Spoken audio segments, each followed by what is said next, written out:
A show of force by Ethiopia's National Defense Force in its Tigray region. A government visibly flexing control. We traveled outside of the capital Mekelle, across the region to see if the Ethiopian government has kept its promises to the world. Unimpeded aid access and the withdrawal of their Eritrean allies.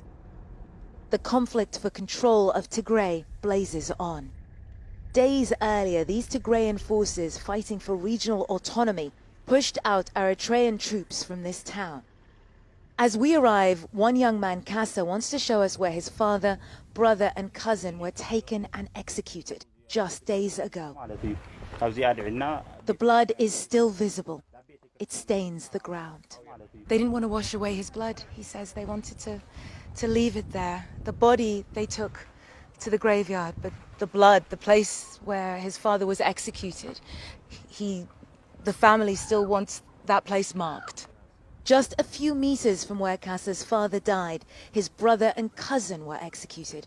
Murdered, he says, by Eritreans, the same Eritreans who are supposed to have withdrawn. We return with Kassa to his family. In total, just this one family lost 7 loved ones less than a week ago. All of us have to run and hide when they come, even the women. They rape the women and then kill them. May God bring mercy on us because we don't know what we can do. The Eritreans are not only still here, but a day into our journey, and we've already found evidence of fresh atrocities. We hear that the holy city of Aksum to the west has been sealed off by Eritrean soldiers for 12 days. We need to see for ourselves. So we head out towards Aksum, but don't get very far. Something's not right. The team car behind us radios in. There's a car coming. A UN driver flashes us a warning, but we decide to press on. Hello. Salam. Can we go ahead? We're gonna go. No problem. Thank you. But the road ahead is blocked. We get out of the car with our hands up and identify ourselves to the Ethiopian soldiers. Hey, hello. CNN. We're CNN, journalists. It's impossible. We are journalists. It's impossible. Sir, tell us. Before ask our commander. We spoke. No. The soldier spots our camera. Sir. They're incredibly tense. It's okay. The soldiers close in on us. We asked there. Why not asking our commander? Sir, we asked. As we're pulled to one side, we turn on our covert camera. Are we detained? And unless we are detained, we're not giving them the camera. We'll only go to the administration, the civilian administration. If you want to have detained a CNN team, then that's what's happened now, because we're not going to the camp willingly. They have now said that we are allowed to go and meet the general in a civilian location, but it is still against our will. But we're going.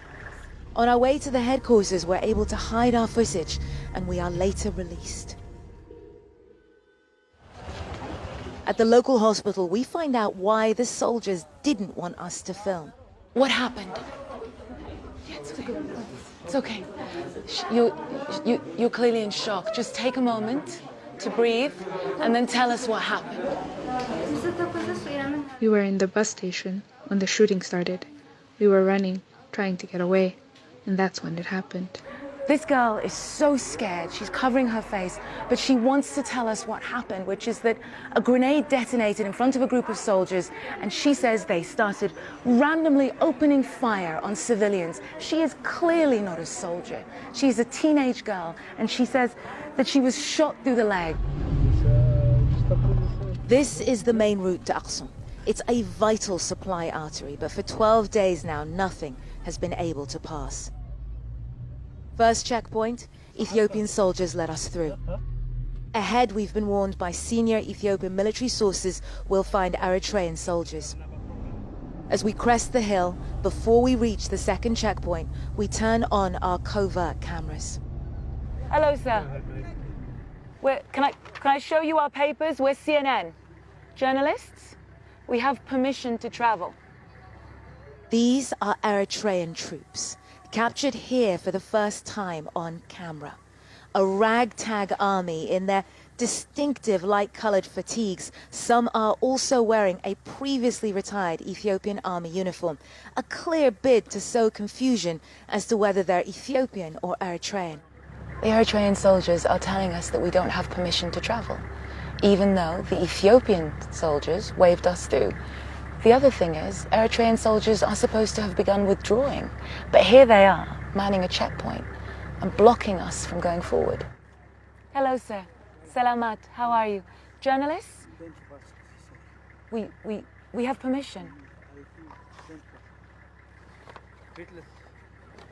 You're asking us to turn back?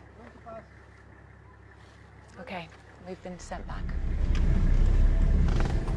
Both Eritrea and Ethiopia promised these troops would withdraw weeks ago. Yet this foreign force is still here and occupying, obstructing a key supply route with impunity. After calling the interim government, military contacts and others, on our fourth attempt, we make it through. 3 days after setting off, we finally arrive in Aksum, a UNESCO heritage site, the holiest city in Ethiopia and a place of pilgrimage. But even the act of worship here is a dangerous one. The war is never far away. At a local health facility, we see firsthand the consequences of this almost 2-week siege. 2-month-old Johannes's life has been hanging in the balance. His mother risked her life and his to get him past the soldiers encircling the city so that he can receive life-saving oxygen. When he first got ill, it was a hard time, so I couldn't bring him. There was an active war. He got weaker, but I couldn't find transport. I had to travel difficult roads alone to get him here. He's not out of danger yet. The hospital electricity flickers on and off, and they are still waiting to get more cylinders of oxygen. In the almost 2 weeks that Aksum has been cut off from the outside world, violence has spiked. We find this 24-year-old teacher.